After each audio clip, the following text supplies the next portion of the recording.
ఆయనకు అనుకూలంగా ప్రతి విషయాలు దిద్దుకోవడానికి నువ్వు ప్రయత్నం చేస్తున్నావు. కాబట్టి నీ మీద నిందపడకుండా ఆయన కాపాడుకుంటాడు.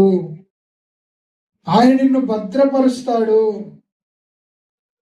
ఆయన నిన్ను కృపతో నిలవబెడతాడు. ముందు ఆయన మాటకు ఆలోచన చేయి. వీళ్ళు ఇట్టుంటున్నారు కాబట్టి వీళ్ళ ప్రకారం వెళ్ళిపోతానండి. వాళ్ళందరూ జెండా మెళ్ళ వేసుకున్నారు కాబట్టి నేను కూడా జెండా మెళ్ళ వేసుకుంటానండి. హల్లెలూయా, హల్లెలూయా. ఒక టైం వస్తుంది, అందరూ వెళ్ళిపోతారు. నీకు సపోర్ట్ చేసి నిన్ను ఆదరించి నిన్ను నిలబెట్టిన వాళ్ళు అందరూ వెళ్ళిపోతారు. ఒట్టి దాన్ని ఒక్కడమైపోతారు. ఒక్కడమైపోతాడు. ఎవరు రారు, ఎవరు ఉండరు కూడా. హల్లెలూయా. ఒక్కడైపోయినప్పుడు ప్రభు నీ దగ్గరకు వస్తాడమ్మా. ఎన్ని వాక్యాలు నేను నీకు బోధించాను, ఎన్ని రకాలుగా నేను నీతో మాట్లాడాను. సామెతల గ్రంథం 5:14.